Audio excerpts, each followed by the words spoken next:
താൻ അധികാരമോഹിയല്ല. കോൺഗ്രസ് എൻ്റെ തറവാട്. ഐഷ പോറ്റി. 25 വർഷം ജനപ്രതിനിധിയായും പാർട്ടിയുടെ ഭാഗമായും നിന്നിട്ട് വർഗവഞ്ചകയായി മാറിപ്പോയെന്ന വിമർശനം ഉയരുമായിരിക്കാം. എത്ര വിമർശിച്ചാലും അത് തന്നെ കൂടുതൽ ശക്തയാക്കുകയേ ഉള്ളൂ എന്ന് മുൻ CPM MLA ഐഷ പോറ്റി. കുറേ നാൾ MLA ആയിട്ടുള്ള ആളാണ് താൻ. എന്നാൽ തനിക്കൊരു PR വർക്കും ഉണ്ടായിട്ടില്ല. ആരെയും കുറ്റപ്പെടുത്താൻ ആഗ്രഹിക്കുന്നില്ല. ഒന്നും കിട്ടാനല്ല കോൺഗ്രസിലേക്ക് വരുന്നത്. താൻ അധികാരമോഹിയല്ലെന്നും ഐഷ പോറ്റി പറഞ്ഞു.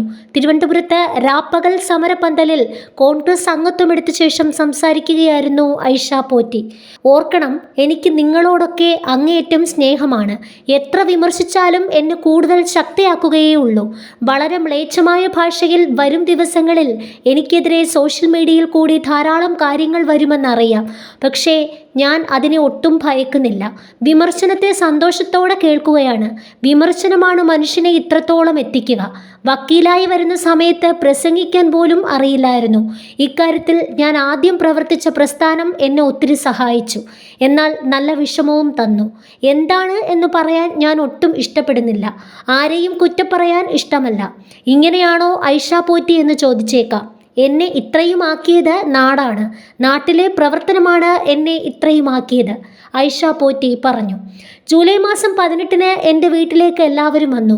ഉമ്മൻചാണ്ടിയുടെ അനുസ്മരണ സമ്മേളനത്തിലേക്ക് കോൺഗ്രസ് പാർട്ടിയിലെ നേതാക്കൾ വിളിച്ചു. ഉമ്മൻചാണ്ടി വലിയ മനുഷ്യനാണ്. മുഖ്യമന്ത്രിയായിരുന്ന ആളാണ്. നയനാരും മുഖ്യമന്ത്രിയായിരുന്ന ആളാണല്ലോ. അദ്ദേഹത്തിൻ്റെ അനുസ്മരണത്തിന് വിളിച്ചാലും എല്ലാ പാർട്ടികളും പോവില്ലേ? അതുപോലെ എന്നെയും വിളിച്ചു. എത്ര വലിയ നേതാവായാലും മന്ത്രിയായാലും മനുഷ്യനോട് സ്നേഹത്തോടെ പെരുമാറുന്നതിൽ നഷ്ടമുണ്ടോ? സത്യസന്ധമായി ഇടപെടുന്നതിൽ നഷ്ടമുണ്ടോ? ഒന്നും കിട്ടാനല്ല ഇതിൽ വരുന്നത്. ഞാൻ അധികാരമോഹിയല്ല. പഴയ കാലം മുതലുള്ള തറവാടാണ് കോൺഗ്രസ് പ്രസ്ഥാനം. എല്ലാ പാർട്ടികളോടും ഇഷ്ടമാണ്. എല്ലാ മനുഷ്യരോടും ഇഷ്ടമാണ്. സഖാക്കളോടും പ്രവർത്തകരോടും അങ്ങേയറ്റം ഇഷ്ടം. ഐഷ പോറ്റി എന്നും ഐഷ പോറ്റി ആയിരിക്കും.